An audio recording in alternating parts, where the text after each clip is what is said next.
cuidado com a mercantilização da vida.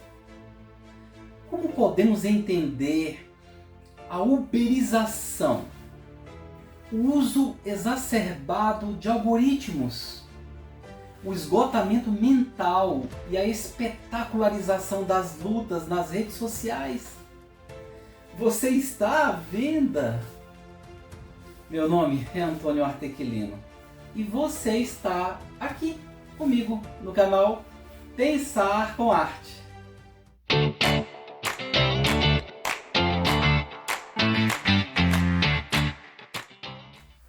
Vivemos em uma época que se orgulha de sua suposta pluralidade.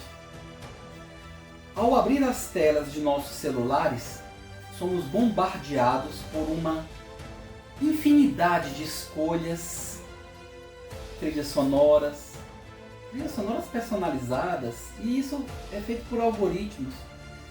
Produtos recomendados com base em nossos dados de navegação, discursos políticos inflados em vídeos de poucos segundos e estéticas de vida, digamos, perfeitamente editadas, quer seja no Instagram ou TikTok.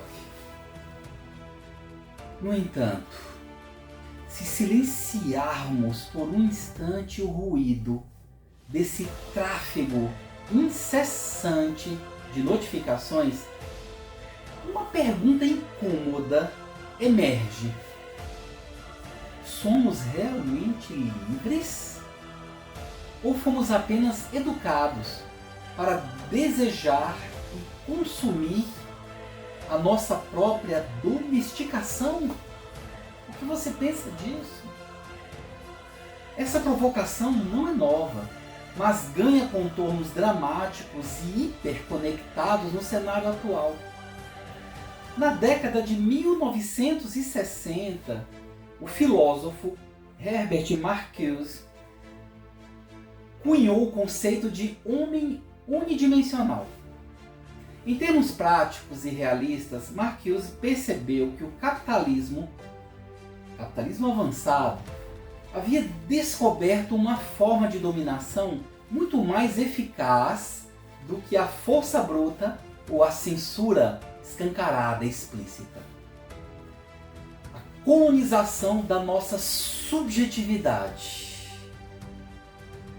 A opressão contemporânea não se veste de tirania visível. Ela se disfarça de conveniência, conforto e satisfação imediata. Hoje o chamado princípio de realidade foi totalmente convertido no que a sociologia chama de princípio de desempenho. Portanto, meu amigo e minha amiga, vamos pensar criticamente. Não basta mais simplesmente existir, trabalhar e descansar. É preciso performar, competir e ser produtivo a todo instante. Sim, fomos capturados pela lógica corporativa de tal maneira que passamos a gerenciar nossas próprias vidas, corpos e afetos como se fôssemos pequenas empresas em busca de engajamento, curtidas e o chamado capital social. Nesse contexto, o sucesso passou a ser medido estritamente pelas métricas do mercado e da visibilidade digital. Fora dele, como dita o consenso invisível das redes, parece estar a invisibilidade e o fracasso. O paradoxo mais cruel da nossa sociedade é a ilusão de liberdade de escolha. O sistema atual, vamos pensar bem, incentiva a livre manifestação, o debate acalorado nas caixas de comentários e a celebração da diversidade, contanto que nada disso ameace os fluxos financeiros globais ou a estrutura econômica vigente, que é conservadora, que é perversa, que é excludente. A própria rebeldia foi transformada em mercadoria de prateleira. Marcas globais lucram vendendo camisetas com slogans revolucionários. Camisetas que são fabricadas sob condições precárias no sul global. Influenciadores digitais transformam pautas sociais legítimas em conteúdos viralizáveis, não somente para atrair patrocinadores, com o único objetivo de ganhar dinheiro. Quando a cultura é reduzida à mera lógica industrial de consumo, as ideias perdem seu potencial de ruptura e passam a servir ao próprio sistema que deveriam combater. Que paradoxo! Essa reprodução do pensamento único decididamente não ocorre por mero acaso. Ela atravessou de forma transversal as nossas instituições mais básicas. A família, a escola, o mercado de trabalho. E isso se dá através de fenômenos como a uberização, onde a promessa de ser seu próprio chefe esconde a perda de direitos e jornadas exaustivas. Aprendemos desde cedo a desejar o modelo da felicidade que é desenhado pelas grandes Big Techs, as grandes corporações tecnológicas. São elas que ditam os princípios que as pessoas devem seguir. O resultado é desastroso, é um aprimoramento assustador da dominação. Inconscientemente sentimos prazer em servir ao capital e em nos manter conectados à engrenagem. Tornamos-nos vigilantes de nós mesmos, alimentando um ciclo que deságua em uma epidemia de burnout, ansiedade e depressão. O preço psíquico de uma sociedade que não sabe mais como se conter, como parar, como buscar o equilíbrio. Contudo, voltemos à teoria de Marquise e à análise institucional. Na realidade, vivemos um manifesto ao desespero. Tudo isso funciona como um alerta de que o consenso nunca é absoluto. Onde há poder absoluto ou instituído, há sempre, digamos, a pulsação subterrânea de forças que buscam criar o novo, também chamado de o instituinte. Não devemos, de forma alguma, nos entregar ao niilismo. Lembre-se de que niilismo é uma corrente filosófica, já vimos em vídeos anteriores, que questiona ou rejeita a existência de propósitos, verdades e valores absolutos para a existência. E é justamente nesse sentido que devemos lembrar de Jean-Paul Sartre, grande filósofo existencialista francês, que certa vez afirmou o seguinte, preste atenção: o homem é nada mais do que aquilo que ele faz a si mesmo. E em outra ocasião, o próprio Sartre também asseverou o seguinte: não há outro sentido para a vida além daquele que você decide dar a ela. O significado é uma invenção, não uma descoberta. Sendo assim, as brechas para a resistência contemporânea, assim como disse Sartre, estão justamente na recusa de sermos unidimensionais. Lembre-se de Herbert Marcuse também. Vou ser bastante didático.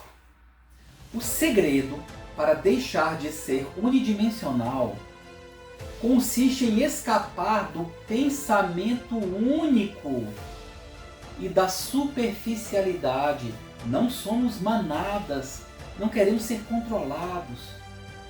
Você pode e deve construir complexidade ao abraçar novas perspectivas, equilibrar o consumo de informações rápidas com estudos profundos, significativos. E ainda, para ser didático, quero lhe oferecer alguns conselhos importantes. Preste atenção.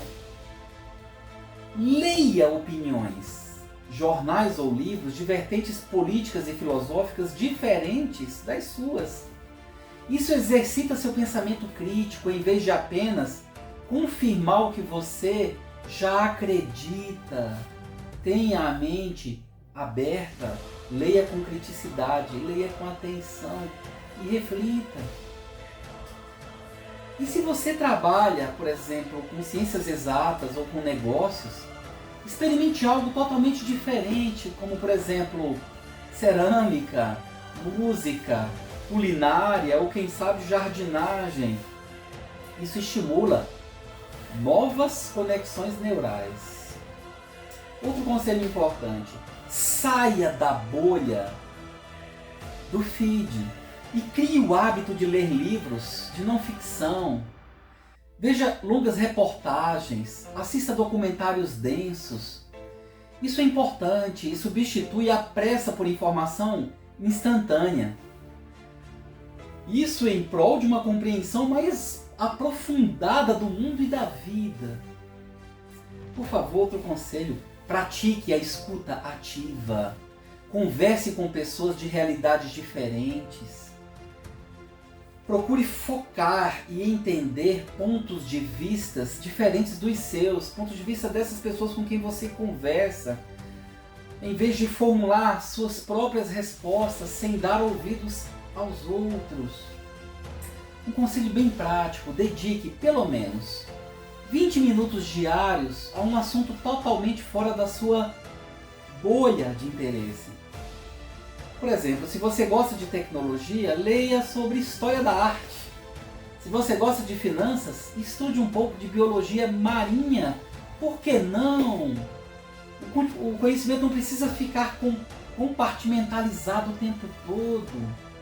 Ao menos uma vez por semana. Outro conselho: isole-se das redes sociais e leia um artigo longo ou um capítulo de um bom livro. Vamos respirar. Tenho mais um conselho muito bom para você. Transforme teoria em ação imediata. Se você aprendeu, por exemplo, uma palavra nova em outro idioma, use-a em uma frase hoje. Se aprendeu um atalho de produtividade, aplique-o o quanto antes, na próxima hora. E agora um conselho sobre sentimentos. Sobre a sentimentalidade. Toda vez que sentir raiva, inveja, tristeza, desconforto com algo ou com alguém, tente anotar o ocorrido e responda para si próprio: qual ferida ou insegurança essa situação ativou em mim? Esse exercício é muito mais importante do que buscar autoajuda nas redes sociais ou em algumas obras que têm pouco valor prático. Enfim, resistir hoje significa o direito de desconectar, de desobedecer o algoritmo. É necessário, significa também cultivar afetos, redes de apoio mútuo e solidariedade que não podem ser quantificados em métricas de engajamento. É necessário, pense bem nisso, é necessário romper com a nossa servidão voluntária. Exige o despertar de uma consciência crítica visceral, capaz de colocar a dignidade humana emancipada de volta ao centro do mundo. Devemos nos lembrar de que a nossa subjetividade e o nosso tempo são territórios importantes, territórios sagrados, e eles não pertencem a nenhuma, absolutamente nenhuma plataforma digital. Por tudo isso, diante desse cenário de vigilância algorítmica e produtividade tóxica, A urgência de uma pausa crítica se faz imperativa. Precisamos olhar para além das telas e encarar a nossa própria realidade, fazendo a nós mesmos a pergunta definitiva que o sistema tenta a todo custo silenciar. E vou perguntar para você mais uma vez: você está à venda? Suas vontades estão à venda? Se a resposta nos causa de alguma forma desconforto, é sinal de que ainda há tempo para agir. Cuidado com a mercantilização da vida. Romper com a servidão voluntária exige o despertar de uma consciência crítica, sim, visceral, capaz de colocar a dignidade humana emancipada no seu devido lugar. Aí sim, devemos valorizar a nossa subjetividade, ou seja, os nossos sonhos, anseios, crenças, princípios, afetos. E por que não? Precisamos também valorizar o nosso tempo, que é tão curto e tão transitório. Esses são territórios sagrados e eles não pertencem a nenhuma plataforma digital. Pense com carinho, pense com atenção nesse quadro difícil que hoje enfrentamos, nesse contexto de grandes desafios, de grande confusão, que gera desequilíbrio, apatia, indiferença, egoísmo e até mesmo ignorância. Seja diferente. Faça o que a maioria não faz. Dê significado às suas atividades. Busque sentido, atribua sentido ao seu pensamento e, consequentemente, às suas ações. E seja feliz. Mas a felicidade é momentânea, é transitória e ela precisa ser construída a cada instante. E essa felicidade consiste também na assunção da responsabilidade pela alegria e pelo bem-estar dos outros. Aí sim, aí poderemos construir algo que é consistente, algo que é muito, muito significativo para as nossas próprias vidas. Se você gostou desse vídeo, por favor, deixe seu like e inscreva-se no canal. Um grande abraço, vamos pensar, vamos refletir. Até a próxima!